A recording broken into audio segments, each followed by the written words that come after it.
What is a Bitcoin? What is Bitcoin? What backs a Bitcoin? You put some of your money, real money, online, and it turns into Bitcoin. I don't even know why we call them coins, except that they call it coins in the name. I think Bitcoin has turned into a massive multiplayer online game where speculators are trying to out-speculate each other. Is it a means of exchange or an asset class? I see you taking my real dollars, and then you give me virtual money in return. Bitcoin. By now, you've probably heard of it. The wild fluctuations in its price has gained the attention of the mainstream financial media. But Bitcoin is much more than just your average investment.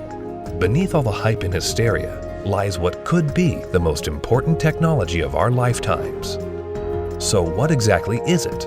To fully appreciate the characteristics that make Bitcoin a potentially world-changing technology, we first need to understand what money is.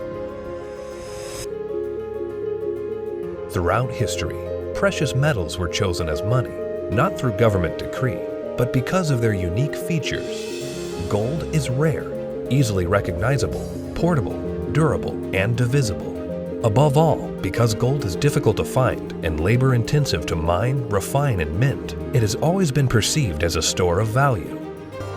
Under this new system, the countries of the world would tie their currencies at a fixed rate to the US dollar, and because most of the world's gold was held in US vaults, the US dollar would be backed by gold at a fixed price of $35 per ounce. This created a system where the currencies of the world were effectively backed by gold through the US dollar. I have directed Secretary Connally to suspend temporarily the convertibility of the dollar into gold or other reserve assets. The Bretton Woods system lasted for about 25 years, but in August of 1971, President Richard Nixon called for an emergency press conference where he announced foreign countries would no longer be able to convert their US dollar holdings into gold. This surprise move would come to be known as the Nixon shock. With this one announcement, President Nixon effectively created our current monetary system, a system where no currency is backed by gold or anything of value. This is what is known as a fiat currency. Without anything tangible backing the currencies we use today, governments around the world have been able to issue unlimited amounts of new currency without restraint. And with the advent of the digital age, currencies around the world are now digits in a global banking database. So what is Bitcoin? Well, simply put, it's a digital currency, much like the electronic currency we use today. But it's also the payment network which facilitates the transfer of this new digital currency from one person to another. Unlike the banking system we currently use, where bureaucrats meet behind closed doors and determine and regulate the supply of new currency, mathematics and cryptography are used to regulate the creation of new bitcoins. The Bitcoin network is decentralized, meaning that instead of transactions and account balances being stored on a central computer or database, Bitcoin's ledger of accounts, more commonly known as the blockchain, is distributed across tens of thousands of computers around the world. The decentralized nature of the Bitcoin network eliminates a single point of failure and makes it impossible to be hacked or to be shut down.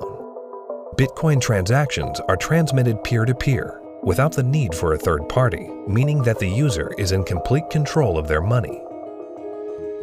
For new users, the inner workings of Bitcoin can be quite complex and daunting, but what's important is how this revolutionary technology changes how money is transferred globally. Cryptocurrency Bitcoin has once again defied naysayers by spiking above $18,000 at one point today. Bitcoin hits a new high. We had this incredible run up in the fall going into the holidays, and then we've seen a pretty big pullback. This is a 30% loss in the week and a 50% loss in the year. The past year has seen the price of Bitcoin rise and fall in dramatic fashion, getting the attention of Wall Street and the investment community. Bitcoin is now seen by the public as a speculative asset class that can be traded, but the core fundamentals of this important technology cannot be overlooked. The use of Bitcoin is particularly vital in the developing world, where billions of people are without basic banking services. People who see the price all the time, especially in advanced societies, they focus more on the price and they think that Bitcoin is an investment solely and that it goes up and down like a stock based on news and expectations. But the fact is, probably there's more people in these kind of third economies. They don't own a lot, but they own it, and they own it because they need it. Not because they expect to get rich or hope to get rich, because they need to protect themselves against both destroyed fiat currencies and against capital controls. So when people think of it as an investment, they have to realize that the reason that Bitcoin's so exciting is because it's a future money for the world, not because it's something that can become a great investment. It just so happens to be that both can be accomplished at the same time. Today, Bitcoin is seen as a financial asset, but as the technology develops, the blockchain that powers Bitcoin may be used to verify transactions other than the transfer of money. Each Bitcoin is divisible into 100 millionth of a Bitcoin, called a Satoshi. These tiny fractions of a Bitcoin can be programmed to represent assets other than money. In this way, the Bitcoin blockchain can be used to verify transactions of all kinds of items without the need for a central authority. Currently, Bitcoin transactions can sometimes carry a significant fee, making it unsuitable for use for small transactions. But Bitcoin is programmable money, meaning that new layers and technologies can be integrated into it. In the near future, one such development, called the Lightning Network, will help reduce the cost of Bitcoin transactions. The integration of the Lightning Network into the Bitcoin protocol will scale Bitcoin into a fast, cheap, and efficient payment system. Once implemented, this will have enormous implications for the developing world.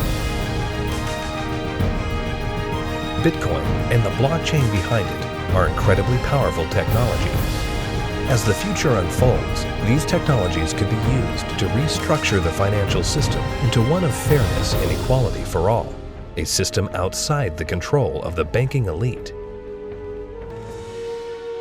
Precious metals were once money. Then came the era of paper money. Could we now be entering a golden age of decentralized digital money? Only time will tell. Bitcoin is first and foremost about changing how the financial system of the planet operates. However, Bitcoin is also a financial asset itself, and it goes through these bubbles, and people have made many millions of dollars when they buy it low, and then it goes up in value.